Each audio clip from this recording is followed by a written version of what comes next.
Hey, Rob from Order 42 here, and today we are going to be looking at some of the responses from all kinds of people from the movie industry regarding Warner Brothers' decision to release all of their movies in 2021 simultaneously in theaters and HBO Max. There's a lot to unpack here. Okay, there's a lot of heated discussion here, but maybe we can come to some sort of understanding here. So let's get into it. Now, just to recap, December 3rd, Warner Brothers announced that they were going to release all their movies simultaneously to theaters and HBO Max. And as you can see here, there's quite a bit. There's quite a list of huge movies. We've got Godzilla vs Kong May 21st, The Conjuring 3 June 4th, the new Space Jam movie July 16th, Suicide Squad on August 6th, Dune on October 1st, and The Matrix 4 on December 22nd. And there's a ton more here. 17 movies in total. And yeah, at first glance, that seems like a good thing. I mean, gosh, you're telling us that we don't have to go to theaters to see these movies. We can just watch them at home on HBO Max. But I think there's a little more to it. And, well, we'll definitely see that there's a lot more to it. The first real response that we saw was Christopher Nolan on December 7th, basically ripping into Warner Brothers and saying that some of our industry's biggest filmmakers and most important movie stars went to bed the night before thinking they were working for the greatest movie studio and woke up to find out they were working for the worst streaming service. And that's some harsh words there. He went on to say that Warner Brothers had an incredible machine for getting a filmmaker's work out everywhere, both in theaters and in the home, and they are dismantling it as we speak. They don't even understand what they're losing. Their decision makes no economic sense, and even the most casual Wall Street investor can see the difference between disruption and dysfunction. A lot of people kind of went off on Nolan a little bit, saying, you were the one that was pushing for theatrical release of Tenet in the midst of a pandemic. But I think from his point of view, he was just saying that Tenet deserves the theatrical experience. I'm not sure if he was actually advocating for everyone to go out in the middle of a pandemic to see his movie, more so just saying that, look, my movie was made for theaters, and that's where it should be displayed. Christopher Nolan did go on NPR's show All Things Considered and weighed in a little more about this issue. He said the economics of it are unsound unless you're purely looking at movements in share price, number of eyeballs on the new streaming service. Theatrical is really only one part of what we're talking about here. You're talking about your home video window, your secondary, tertiary windows. There are things very important to the economics of the business and to the people who work in the business. And I'm not talking about me. I'm not talking about Ben Affleck. Very important that everybody remember the exhibition business provides hundreds of thousands of jobs for ordinary people. And my work has only ever got out there in the world because of the hard work of people working in those businesses. They need to be taken into account as we're looking at how our work is shown and where it's shown and how the business moves forward. Now, you can look at this a lot of different ways. I mean, is he really concerned about it, the gaffer on his movies or the grips here and there and the sound people and things like that? I mean, there's a lot of ways that we can take this. But I think what he's just saying is that so much of the business relies on the the payments that come from the box office, and that if you completely dismiss that, then a lot of people are not going to get paid what they thought they were going to get paid when they accepted the job. I mean, that kind of makes sense, right? Again, I don't know if it's if he's being the voice for the common man. And of course, there's a little bit of ego there, when he talks about, when he talks about, I'm not talking about me or Ben Affleck, I'm talking about ordinary people, you know what I mean? But you have to understand that what he says does make sense. There's any time that you make a move like this and that a movie doesn't make the amount of money that it should, it has a ripple effect on everyone who works on movies going forward, because budgets will be cut. If they realize that, we're not going to be able to make our money back from this $200 million budget, well, maybe we can only make let's make three $50 million budget movies. It's a thing that I've been saying for months, that I can see how there's going to be a ripple effect no matter what happens. On December 10th, Denis Villeneuve actually wrote an article for Variety, kind of outlining what he thinks about this whole situation. And, well, who is Denis? Well, if you don't know who he is, he directed Prisoners, Sicario, Arrival, and Blade Runner 2049, some visually amazing movies. And of course, he's affected by this because he directed Dune. He says, Warner Brothers' sudden reversal from being a legacy home for filmmakers to the new era of complete disregard draws a clear line for me. Filmmaking is a collaboration, reliant on the mutual trust of teamwork, and Warner Brothers has declared they are no longer on the same team. The thing about Denis' article, he seems to place the blame squarely on AT&T, the parent company of Warner Brothers, in the thought that there's no way that Warner Brothers would make these decisions, that AT&T must be at the forefront of some of these decisions. And I don't know about you, but I've definitely worked for companies where the powers that be didn't always seem to think about what some of their decisions meant for the people lower on the totem pole. I mean, I've worked for many companies like that, where it's sort of like, if you were down in the trenches with us, you would realize that decision makes absolutely no sense.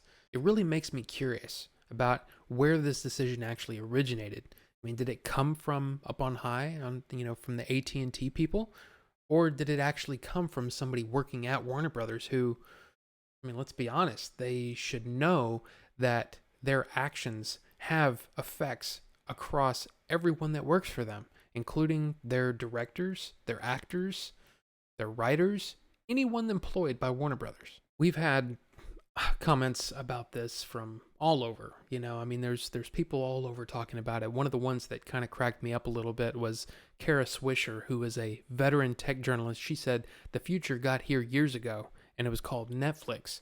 Get on board, all you overpaid Hollywood babies. Well, I mean, it's funny, but it's not exactly the whole picture. I mean, I don't know of anyone who would like it if they were told something when they made the choice for their career to be in this movie or to work on this movie, and then all of a sudden the rug's pulled out from under you. I don't know. I don't know if anybody would be happy about that. The weird thing is this is from the Washington Post. They said that the HBO Max move is shaping up as more than just a question of where movies can be seen, but of the soul of Hollywood itself, whether it should be governed by the mix of art, commerce, and relationships that have animated it for decades, or move into a new era in which it functions predominantly as a supplier to and supporter of the world's largest distribution platforms. I mean, it's a weird thing. If you really kind of think about it, in a lot of ways, the way that things are going streaming-wise, you've got Disney Plus, you've got Warner with HBO Max, you've got Paramount, CBS All Access. It's almost like if you want to make a movie and you want to get it out to people, well, you got to make sure that you already have a digital platform to put it on. What does that mean for all these independents? But anyway, another group that weighed in is the DGA, Directors Guild of America. And you don't know who that is, well, pretty much any director that you've heard of is a member of the DGA. So kind of, maybe important what they say. They said that it is an understatement to say that the Guild was taken aback by the lack of transparency exhibited by Warner Media regarding this significant decision, which is contrary to both the long-standing relationship between the DGA and Warner Brothers and explicit representations made by senior executives to the DGA on this very issue. Basically, they said many, many times that their plan was theatrical. So this idea that this is, well, everybody should just suck it up. Well, they were told one thing and they do another. It's got to be frustrating for these people, especially when there's a lot of money on the line. They even went on to say it is difficult to overstate the importance of these issues, including the impact on the theatrical experience and the potential loss of income due to reduced revenue streams to DGA members. We intend to take appropriate actions to protect the rights and interests of our members and request an immediate meeting to discuss the matter. And not to mention, Legendary Pictures is one of the big the big ones contemplating legal action here because they want to force a theatrical release for Godzilla vs. Kong and Dune, according to a person familiar with the company's plans who is not authorized to speak about them publicly. But they financed 75% of Dune. You would think that Warner would have talked to them about this, maybe made a phone call. But apparently they found out 30 minutes prior to the release. That seems crazy to me. I mean, it just doesn't seem right. Now, we've talked about AMC in the past. AMC sort of made this deal with Universal that, movies that don't make a certain amount, well, they would leave the theaters in 17 days, right? And if the movie went over a certain amount, well, they would keep it in there for 31 days. So they've already sort of made these sort of deals with a studio in the past, almost undermining their other theater chains in the process. So the idea that they come out and are against this, it seems a little strange to me, considering you already sort of made a deal like this in the past. I don't know. It's a volatile situation for sure. Now, one of the comments I read on Reddit got me thinking. He said, I don't really understand. I mean, this is almost like a painter, selling their painting to a gallery and then being angry about where it's placed. I think it's more than that. The best analogy that I can think of is that this painter, right? He paints a 6-foot by 12-foot insane mural. He spends months doing it, right? He spends all this money and all this time, all of his effort, blood, sweat, and tears, right? Making this thing the most beautiful thing he can. Gives it to the gallery, and then they put it up on the website. And he's like, you want people to come see it, and that's what you do is you post it on the website? Well, what's the difference? They're seeing it. What's the problem? He's like, no, I want them to come see it. It's not meant to be viewed on an iPad or on a laptop. I mean, it's one of those things. I don't know if it's the best analogy. I'm just trying to think of somebody who puts a lot of effort into their work and then suddenly sees it being pushed on an inferior platform. That's kind of how I look at it. I mean, the money is definitely a thing, right? We can't forget that there's a lot of money at stake. The points based on box office numbers. All of those things come into play. But I also think about the art. The people that are, like, for example, Christopher Nolan, Denis Villeneuve, they're not just your run-of-the-mill directors. These are people that have created quality content for years. They grinded for years to get to a point where they can make movies the way they want to make them at the place that they want to make them. And you're suddenly telling them that, okay, so this movie that we've spent countless money on, we've gotten all of these amazing actors to come on board, this big tentpole release, and you're just going to put it on HBO Max without any consideration for the content itself? Not to mention that by doing that, you've immediately put a ceiling on what you can make in the theaters. Because a good portion of the people are just going to stay home and watch it versus go to a theater. I know. It's one of those things where I feel like in a lot of ways I don't know, maybe I'm romanticizing movies. And I guess to a certain extent I am. But I can understand from a creator's point of view, if you created it for a specific purpose, if you created something to be viewed in a specific way, and then you're suddenly being told that, yeah, none of that matters, that's a problem. To me, that's a problem. I mean, I side with creators. I side with the creatives, you know what I mean? The creative people on all sides, pretty much. And when you have these people that are just looking at numbers and going, yeah, let's just do this without any concern for the actual product itself, and on top of that, no concern for the points and the money that stands to be made after the fact, it's just a weird situation. And then Warner makes this decision on the heels of this news that there's a possible vaccine. So, I don't know, by April, we may be back to normal, or at least more back to normal than we are now.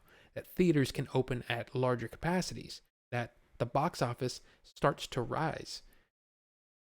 But when you say the whole year's worth of stuff, I mean, what do you do? I mean, it's almost a no-win type of situation. Except Disney comes out and says, "No. All of our movies are coming to theaters except for one. That one will come to Premier Access. But everything else, no. We're committed to theaters." Now, I guess the question is, did Disney just save the theater business? Don't know. I mean, there's a lot to unpack here. There's a lot to think about. There's a lot of moving pieces. It's something that interests me as a fan of film, right? Not just movies, but film in general, the art form. And because of that, I'm interested in how things get presented. The weird thing about all this is that Warner, for the longest time, was always one of my favorite studios because they seem to be one of those studios that takes the most risks, and they think about the consumer. They always used to think about the consumer. I mean, in the early DVD days, there were things that there was competing technologies that were coming in that were trying to make it almost a pay-per-view kind of thing with disposable DVDs. And if you can imagine that, it sounds really silly to think about that now, but that's what it was. It would only play a maximum of 3 times before the layer would disintegrate. Warner fought against that. And Warner fought for the best format for consumers, which made a lot of sense and made a lot of people really, really love Warner for that. And then think about all of the movies that they've made in conjunction with big budget tentpole releases. They took a chance with Christopher Nolan to say, yeah, go ahead and make The Prestige. Let's see if it works. We'll give you the budget. Let's, but you're doing these Batman movies for us. Yeah. Well, here, go make Inception. Look how that turned out. I mean, there's a lot of examples of Warner Brothers doing things that are kind of outside the norm when it comes to a traditional studio. So for them to do this without any concern and not even letting these people know, that's it's crazy. It's just crazy. I don't understand it at all. It's so against what Warner Brothers has stood for, at least while I've been paying attention for the last 20 or so years. It's really, really strange. And one of the things that people keep bringing up is, well, I've got a big TV at home. I'm okay. I'm good. Well, not everybody does. And I can't speak for Denis Villeneuve, but I would think that he would probably want you to see Dune in the biggest theater you can, the best sound system. I mean, that's what he would want. He wouldn't want you to be watching it on a phone or an iPad. He wants you to see it big. That's what he created it for. So I know there's a lot to unpack here, but I'm really curious what you think. I mean, do you think that this is just a matter of technology coming out and we all need to get used to it? Or do you think that the movie-going experience is something that's important and should be preserved, not only for box office, but for culture? Let me know what you think down in the comments section, and we'll have a discussion about it. And I know you get this a lot, but if you do like this video, please consider hitting that like button. It does help out the channel. And if you're new here, subscribe for more, because trust me, we're not done. There's a lot to come. So thank you so much for watching, and we'll see you next time.